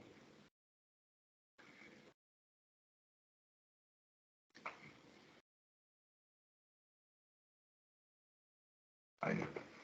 Recuerdo mucho el tema justamente de las características vanguardistas, ¿cierto? ¿Qué decíamos del vanguardismo? Por ejemplo, en Trilce se aprecia un neologismo, ¿sí?, enigmático, porque hay palabras nuevas que no tienen significado, por ejemplo. Es una característica vanguardista, por ejemplo. ¿Ya? Experimentación en el lenguaje. Experimentación del lenguaje, muy bien. Hay una libertad irrestricta en la creación literaria. Por eso que decíamos que ellos rechazan todo lo tradicional, ¿sí? Rechazan todo lo tradicional. Aplican el verso librismo, el verso libre o verso librismo también le llaman. Encontramos ahí, dijimos, a muchos autores surrealistas que acabamos de mencionar. Martín Adán, que es en este caso Rafael La Fuente Benavides, César Moro, que es Alfredo Quispe Sacín, así se llaman ellos, ¿no? Estaba Emilio Adolfo Westphalen, Carlos Oquendo de Amat, Xavier Abril, Alberto Hidalgo, eran surrealistas. El mismo César Vallejo era surrealista. Pero había uno que era futurista. ¿Dijimos? Lo acabamos de decir ahorita. ¿Quién? No me equivoqué. Parra del Riego. Juan Parra del Riego. Son datos que hay que recordar, ¿eh? Y el máximo representante de la vanguardia peruana, ¿quién era?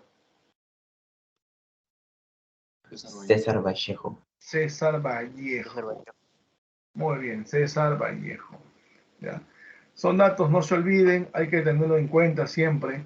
Profe, ¿y qué género desarrollaron en la vanguardia peruana? ¿Qué género literario se desarrolló en la vanguardia peruana? ¿Qué género literario se desarrolló en la vanguardia peruana? Principalmente. Lírico. Lírico, excelente, claro. Sí, profe, porque Vallejo también tuvo narrativo, tuvo dramático, claro. Es cierto, Vallejo desarrolló otros géneros, pero hemos mencionado nosotros más el género lírico, inclusive con Vallejo mencionamos sus dos obras, una modernista, otra vanguardista, y las dos póstumas y socialistas. Hemos mencionado ya, ¿cierto? Y recordemos que en el vanguardismo, en poesía, hay hermetismo en el contenido del mensaje. ¿Ya? Hay un mensaje oculto ahí. Eso no se olviden también, es una característica principal de esta vanguardia en poesía y que se da también en el Perú. Profe, ¿y vendrá algún estribillo, algún verso de Vallejo? Bueno, eso no lo sabemos, ¿no? Pero sí hay que recordar, si ustedes le dicen, por ejemplo, hay golpes en la vida tan fuertes, yo no sé, ¿qué poema es? Heraldos negros. Los negros. Muy bien. Si hay un poema, por ejemplo, que dice, me moriré en París con aguacero, un día del cual tengo ya recuerdo, me moriré en París y no me corro, un jueves como es hoy de otoño. ¿Dónde Poemas dices? Poemas humanos, muy bien. ¿Cómo se llama el poema? Piedra negra sobre el programa. Ahí presagia su muerte, muy bien. Entonces hay que recordar algunas partecitas, ¿no? que digamos representan, simbolizan, ¿sí? El verso de Vallejo, por ejemplo, ¿no? Cuando dice, pero el cadáver, ay, siguió muriendo. La masa. Masa, muy bien. Y acudieron a él 20, 100, 1000, 500.000, clamando tanto amor y no poder nada contra la muerte. Pero el cadáver, ay, siguió muriendo. Masa. ¿Y Masa a qué poemario pertenece? España, aparte de mí. España, aparte de Miestre Cáliz, que es póstumo y que estaba inspirada en la guerra civil española de tendencia socialista, por si acaso ese poemario también, ¿sí? Y si le dicen a ustedes, ¿qué estará haciendo esta hora mi andina y dulce Rita de Junco y Capulí? Idilio muerto. Idilio muerto, Clara Rita, ¿recuerdan? María Sandoval, la señorita, su primera pareja que tuvo Vallejo. ¿Y Idilio muerto a qué poemario pertenece?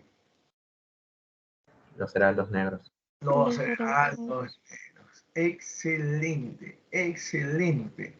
Bueno, esa es la unidad 11. Esa es la unidad 11. La unidad 12, vimos justamente lo que era el indigenismo peruano. ¿Sí? ¿Quién era el considerado iniciador del indigenismo peruano? Enrique López Albújar. Albújar. Enrique López Albújar, conocido como Sansón Carrasco o también le decían León Cobos. ¿Con qué obra inicia ese indigenismo peruano? Cuentos andinos. Cuentos andinos. Cuentos andinos. Y recordemos que lo publicó en el año de 1920 justamente. Influenciado el indigenismo peruano por qué movimientos. ¿Qué movimientos influenciados? Vanguardismo. Y hay otro más. ¿Cuál? Realismo.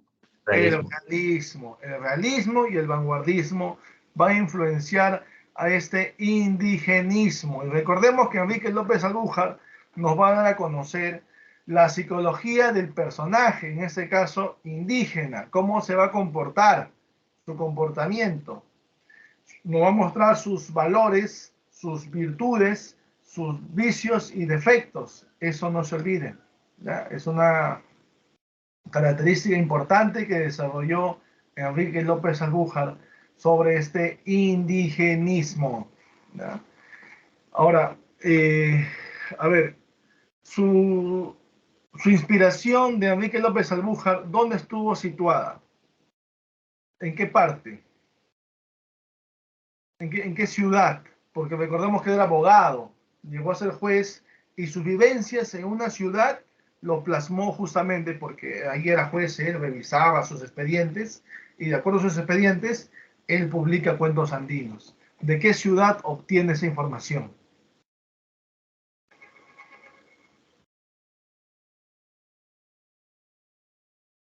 Lo dije, ¿eh? De la ciudad de Huánuco. La ciudad de Huánuco. ¿Ya? Entonces, recuerden, ¿y Huánuco en qué parte está? ¿Es sur, norte o centro? A ver, ustedes que saben geografía, más que yo, que han viajado más que yo. ¿Huánuco dónde queda? ¿Norte, sur, Centro. centro? Ay, miren, a ver, a ver, a ver. Ahí está, ya empezamos a debatir ya. ¿Dónde queda Huánuco? ¿Norte, sur, centro? Norte, Centro norte. Ah, ahí está. ¿Dónde queda Huánuco? ¿Mm?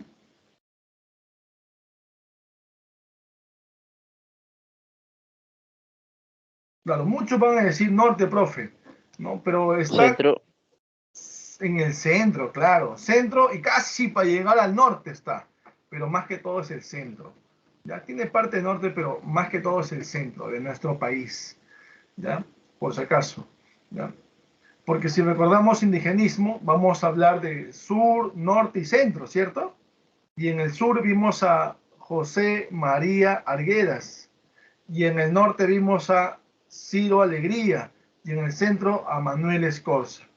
Pero en este caso, Enrique López Albújar, sus cuentos andinos están retratados en la ciudad de Huánuco, que pertenece al centro de nuestro país. ¿Ya? Dando casi para el norte, pero centro de nuestro país. Muy bien. Eso también tengan en cuenta por si acaso. ¿Ya? Profe, si hablamos sobre el tema por ejemplo, quién es el máximo representante del indigenismo, ¿quién sería? ¿Quién es? José María Arguedas. Claro, no se confundan. Uno es el iniciador, que es Enrique López Albújar, y otro es el máximo representante del indigenismo peruano, que es José María Arguedas, conocido como el escritor, etnólogo, investigador del folclore peruano. Manifestamos que era el primer escritor bilingüe también. ¿Ya? Muy bien, muy bien. A ver, ¿qué obras recuerdan ustedes de José María Arguedas? A ver, en cuentos, había un cuento que era autobiográfico. Bueno, hay un libro de cuentos, en realidad, dentro de ese libro de cuentos, hay un cuentito que es autobiográfico, porque aparece el niño Ernesto, en que se representa José María Arguedas. Guarmacuyay. Ríos Profundos. Guarmacuyay, muy bien, amor de niño, ahí está Ernesto, ahí está. Y Guarmacuyay forma parte del libro de cuentos llamado Agua. Agua comprende el mismo cuento, el mismo título, Agua, Guarmacuyay y los escoleros. ¿No? Bueno, ese es en cuento. También tenemos la agonía de Basuñiti, dedicado a los danzantes de tijeras. Teníamos también el sueño del Pongo. Teníamos también Diamantes y Perdenales, también está ahí. ¿Ya? Bueno, en cuento. ¿Tenía poesía José María Arguedas? Había un poema en quechua que Atatay. significaba muy Tatay. bien, tatay, catatay, que significa temblar, ¿cierto? Tenía también, por supuesto, sus estudios folclóricos, ¿no? Tiene también lo que son novelas. ¿Cuál es su primera novela de él? Ambientado en Ayacucho, Puquio.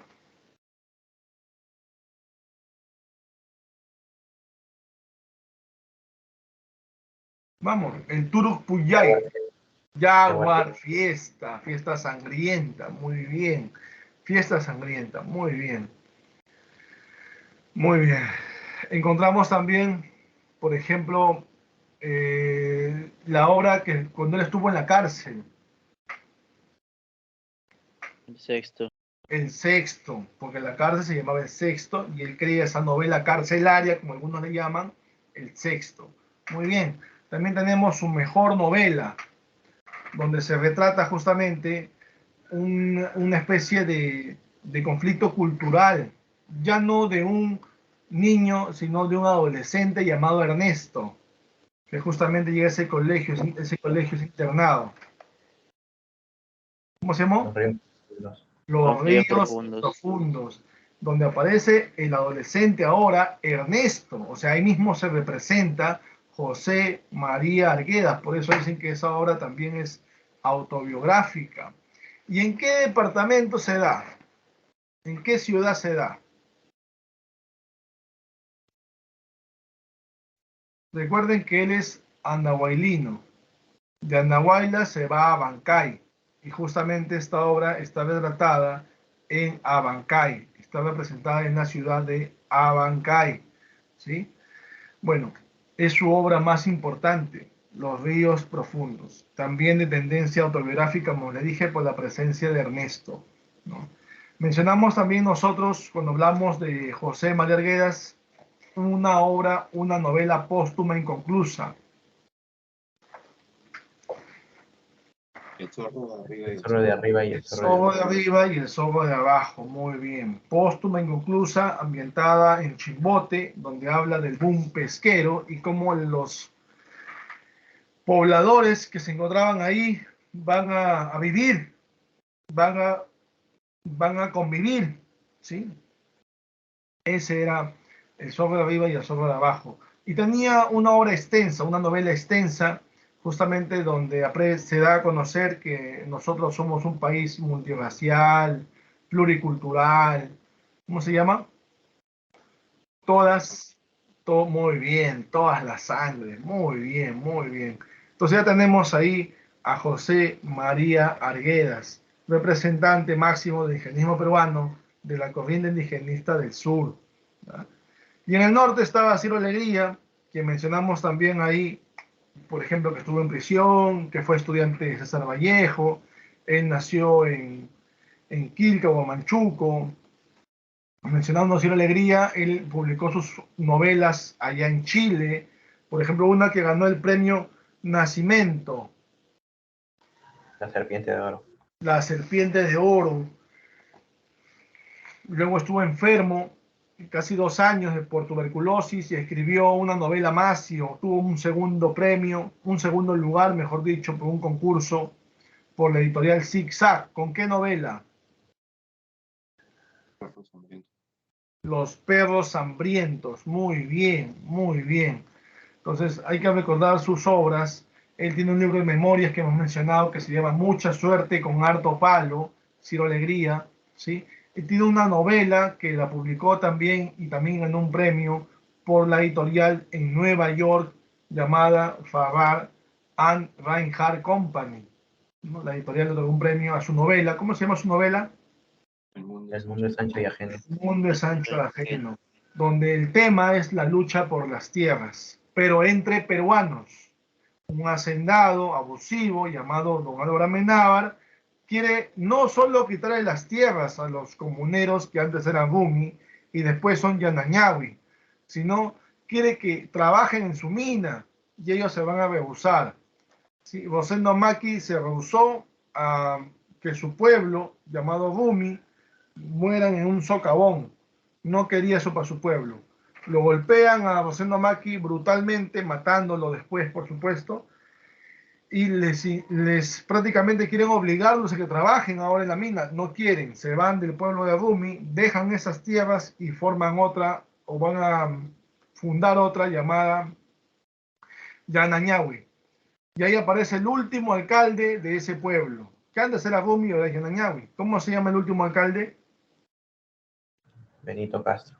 Benito Castro. Benito Benito Castro con el pueblo ahora se va a enfrentar a don Álvaro Amenábar. O sea, es una lucha por las tierras, porque ellos quieren luchar por sus tierras, pero él quiere explotarlos en esa mina y no se van a dejar de explotar y se da el enfrentamiento por eso. Claro que es desigual porque don Álvaro Amenábar al final va a arrasar con los comuneros de ese pueblo, que antes era Rumi y ahora se llama Yanañawi. Bueno, también tenía obras póstumas inconclusas, Ciro Alegría como Lázaro, El dilema de Graus también estaba ahí, ¿sí? Muy bien, muy bien.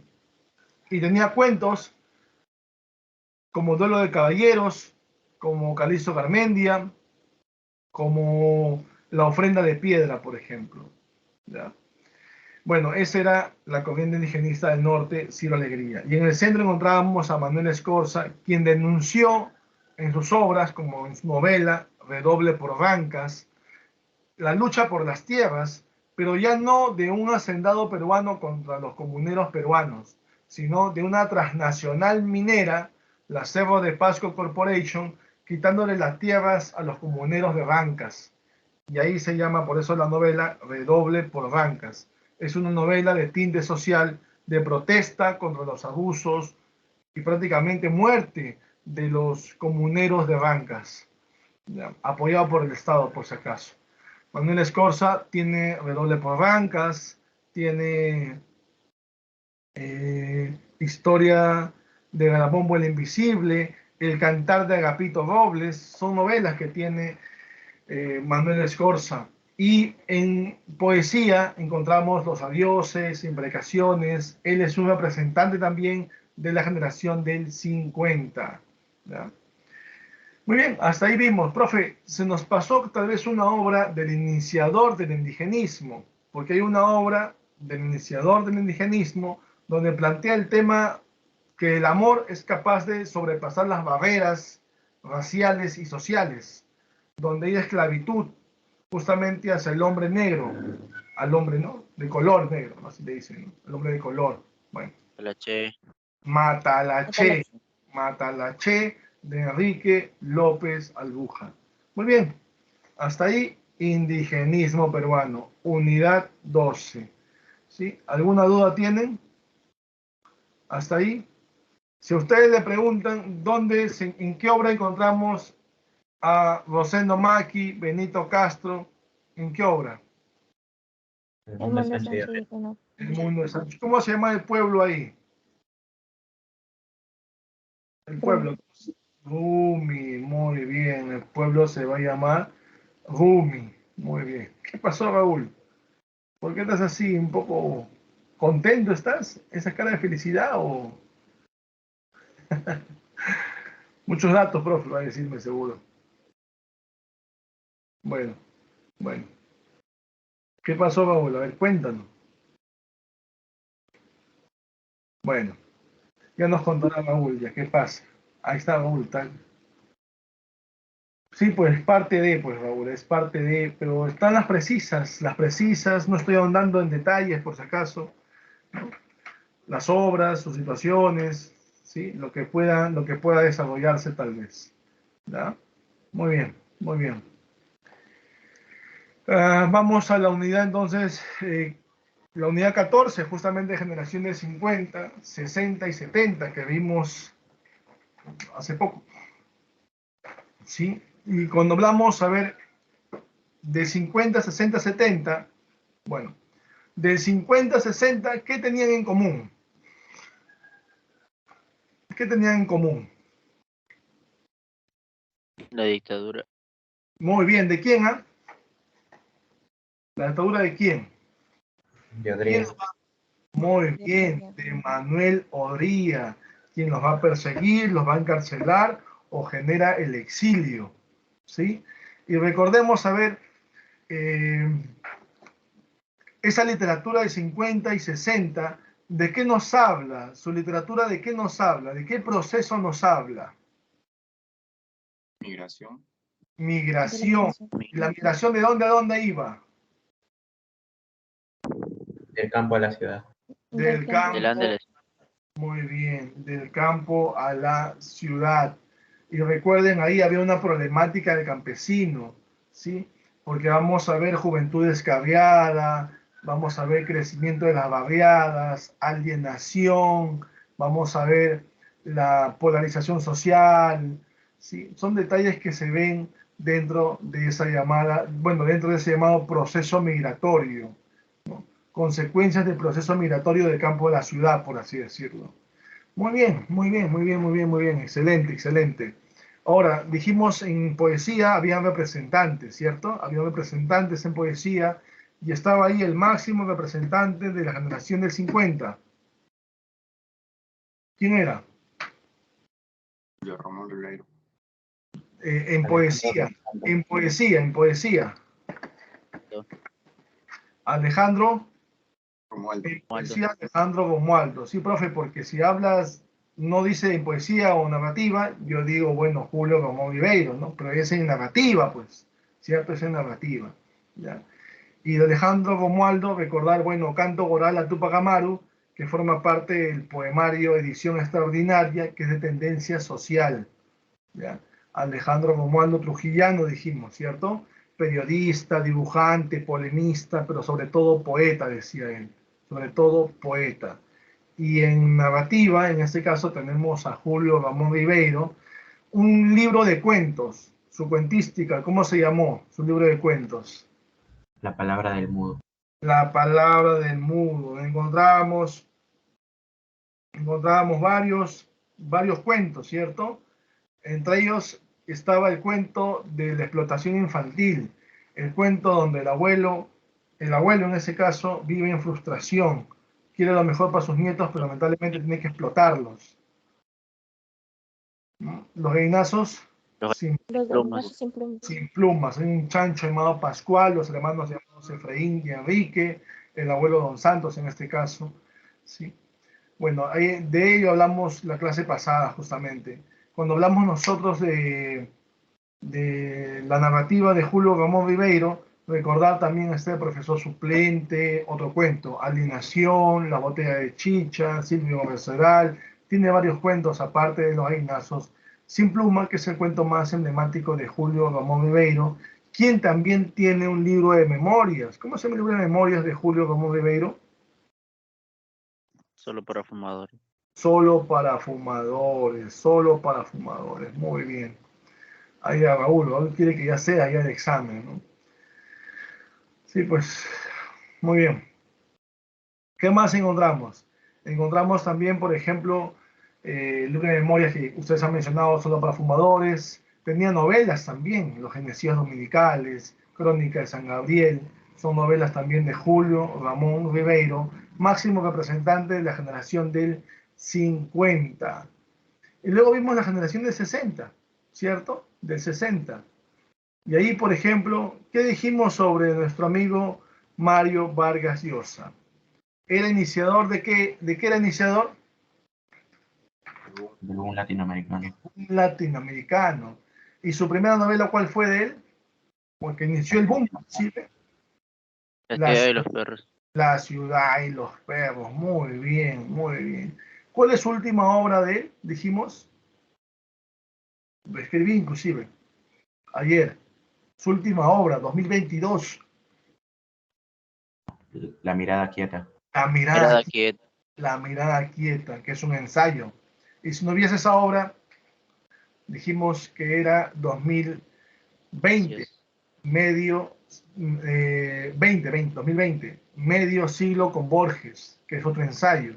Y si no es ese ensayo, medio siglo con Borges, 2019, que justamente es Tiempos Recios, ¿sí? Y si no es esa, La llamada de la tribu, 2018, otro ensayo. Y si no es esa, Cinco Esquinas, 2016, que es novela. Entonces, tienen que ver entre esas novelas cuáles son las últimas, ¿no? Pero ya saben que la ultimita de este año, La mirada quieta, ¿ya? Donde justamente analiza la obra del autor Benito Pérez Galdós, ¿ya? Muy bien, a ver quién nos dice Yair. Ah, ya, bueno, hay otra, pues, ¿no? Son alternativas, pues, que se pueden dar, ¿no? Muy bien. ¿Ustedes recuerdan sus ensayos de Mario Vargas Llosa? Por ejemplo, tenía ensayos, ¿cierto? La orgía perpetua. Gustavo Flaubert, Madame Bovary. La orgía perpetua. Encontrábamos también Historia de un deicidio. Gabriel García Márquez. Es un ensayo con el que obtiene su tesis doctoral, inclusive. Pero es un ensayo. Utopía arcaica, otro ensayo. Contra viento y marea, otro ensayo. Y los ensayos que hemos mencionado, La llamada de la tribu, 2018. Mencionamos también Medio siglo con Borges, 2020. Y el último ensayo, que es en este caso La mirada quieta. ¿Ya? ¿Cuándo obtuvo el premio Nobel Mario Vargas Llosa? ¿Cuándo fue? ¿Qué año? 2010, ¿cierto? 2010. ¿Con qué novela obtuvo? La Casa Verde. ¿Seguro? ¿Seguro que es con una obra? Hemos dicho varias veces, ¿eh? Repertorio. No, muy bien, no te entregan el premio Nobel por una obra. Ese es un error. No te entregan por una obra, sino es por todo el repertorio literario. Todo el repertorio literario. Y cómo esas obras influyen en tu sociedad. Entonces no hay que adjudicar el premio Nobel a una novela, a algún cuento, a alguna poesía, no, sino a todo su repertorio literario. ¿Ya? Ahora, sí, cuando hablamos de La Casa Verde, por ejemplo, es una novela que obtuvo varios premios, Premio Nacional de Novela, Premio Rómulo Gallegos, Premio Crítica Española. Es una novela que obtuvo varios premios y está ubicado, o sea, el lugar donde se desarrolla esa novela es en Piura, afuera de la ciudad de Piura, donde hay un prostíbulo, ¿sí? Y hay situaciones que se dan en él. Entonces, en base a esa realidad, habla La Casa Verde, por ejemplo. ¿Y cuál era su mejor novela de Mario Vargas Llosa? Conversación en la catedral. Conversación en la Catedral, donde justamente habla la dictadura de Manuel Odría, ¿sí? Y la corrupción que había en ese gobierno. Si a ustedes le dicen qué premio obtuvo La Ciudad de los Perros, ¿ustedes recuerdan algún premio que obtuvo La Ciudad de los Perros? Dos principalmente. El primero, Biblioteca Breve. Y el segundo, Crítica Española. ¿Ya? La Ciudad de los Perros, que es la obra iniciadora de este llamado boom latinoamericano. ¿Ya? Entonces hay que recordar sus obras narrativas. En cuento, obtuvo un premio, Leopoldo Alas, con ese libro de cuentos, Los Jefes. Muy bien, Los Jefes. Muy bien, Los Jefes, muy bien. Los Jefes, cuento. En novela hemos mencionado varias novelas ya, ¿sí? También tenía obras dramáticas. ¿Recuerdan alguna obra dramática de él? La huida del Inca. Su primera obra teatral, La huida del Inca, La señorita de Tacna, La chunga, son obras dramáticas, obras dramáticas. Entonces ustedes tienen que saber cuáles son narrativas, cuáles son dramáticas, cuáles son expositivas, o sea, ensayos. Sí, hay que recordar ello. Y Vargas Llosa no escribió o no publicó poesía, por ejemplo. No publicó poesía. Tal vez haya escrito sus poemas, pero no las publicó. Es como Borges. Habrá escrito su novela, pero nada publicó. No la publicó. Entonces no tiene novela Borges, no tiene poesía Vargas Llosa. Muy bien, muy bien. Y recordar pues quiénes son los bueno, ya vamos a entrar a lo que vimos esa es la unidad. Ya, perdón. Nos falta otra generación. En el 70, ¿quién era el máximo representante? Alfredo Bryce Echenique. Muy bien. Ya tenía cuentos y también tenía novelas y tenía sus antimemorias, que son las memorias, ¿cierto? Y recordemos que también tanto el 50, 60 y 70 había influencia del vanguardismo, no se olviden, influencia de vanguardismo.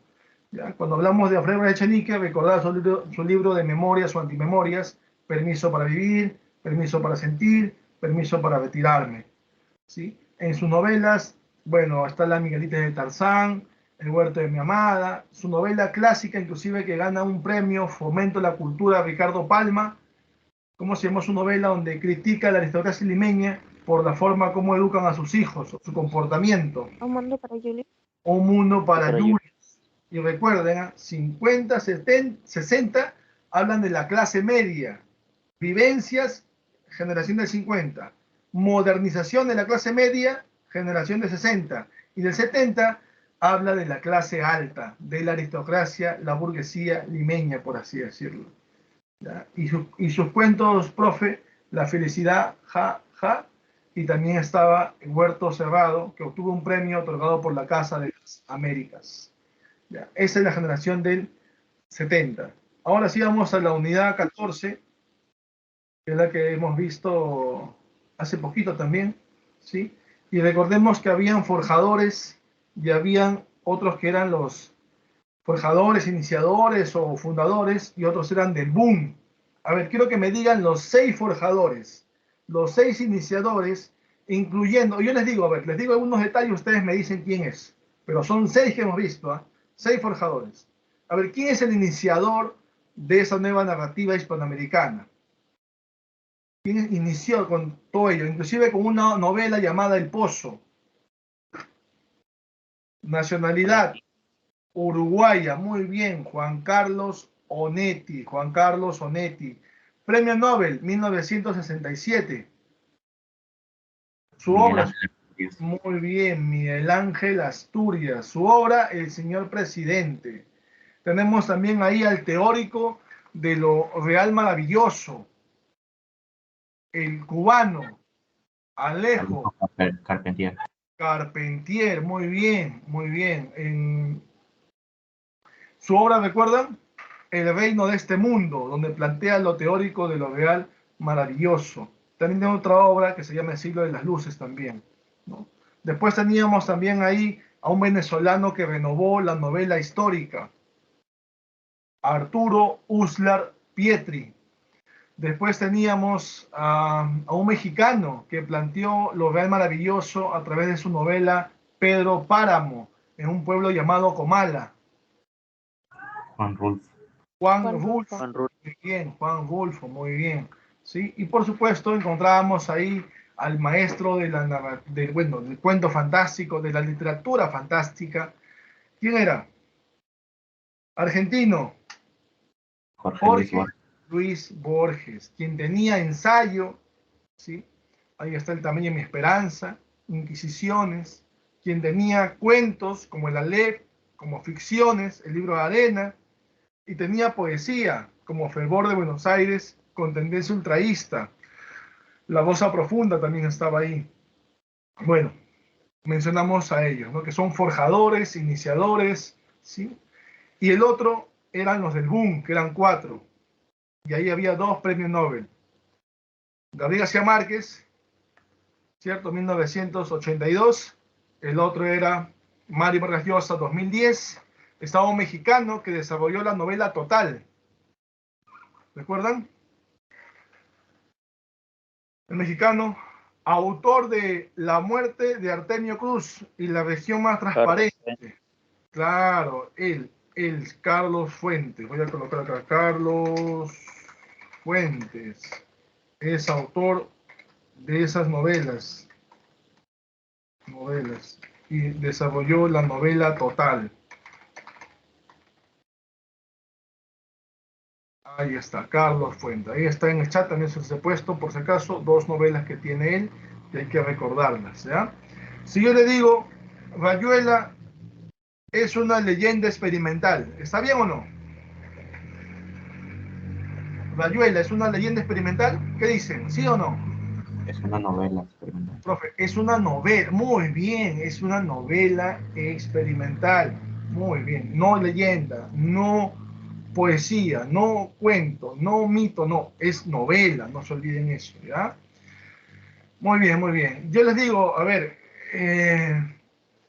el último que descifró el pergamino, o el penúltimo que descifró el pergamino de la familia Buendía, de la última, o la penúltima generación, mejor dicho, la penúltima generación, se llamó José Arcadio. ¿Ustedes qué me dicen? ¿Sí o no? ¿Sí o no? El penúltimo se llamó José Arcadio, que descifró el pergamino de Melquiades. ¿Sí o no? No, No. ¿Cómo se llamó? Aureliano Babilonia. Aureliano Babilonia. Muy bien. Inclusive el último también va a tener por nombre Aureliano, ¿cierto? Muy bien, muy bien. Muy bien, veo jóvenes, señoritas, que están listos para este examen del día jueves, ¿sí? Yo antemano les deseo éxitos, ¿sí? Les deseo éxitos, les deseo bendiciones para que les vaya bien en este examen y estoy seguro que van a tener los frutos de su preparación que han tenido en estos casi 2 meses, ¿sí? Cualquier pregunta que tengan antes del jueves, ahí está el chat, así que pueden aprovechar todavía. Y si hay la oportunidad de realizar un repaso otra vez, no hay problema de mi parte.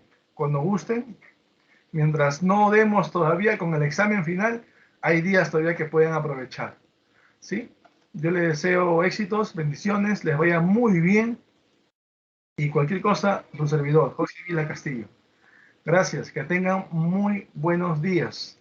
Y aprovechen, queda poco tiempo. ¿Sí? Aprovechen, aprovechen. Gracias, gracias a ustedes. Gracias por... A ver, Juan Carlos dice, profe, la última novela de Vargas Llosa. Ah, ya muy bien, a ver, para no irnos sin responderle a Juan Carlos. ¿Cuál es la última novela de Vargas Llosa? 2019, Tiempos Recios. A ver, Juan Carlos, voy a escribirlo. Tiempos Recios. A mí me gusta siempre contestar. Siempre me gusta contestar. Ahí está, mi estimado Juan Carlos. Gracias, Emily, Raúl, Emily, por apoyarnos en la lectura de los poemas. Ahí también Raúl, también por supuesto. Muy bien. Gracias, gracias a ustedes. Les vaya muy bien. Éxitos. Un gusto, mis estimados. Hasta otra oportunidad, tal vez ya en la universidad, y ahí algún día nos veremos. No, claro que por las cámaras a veces no vamos a recordarnos, pero tal vez ahí por los apellidos, por los nombres, tal vez. ¿No? Muy bien. Les vaya muy bien.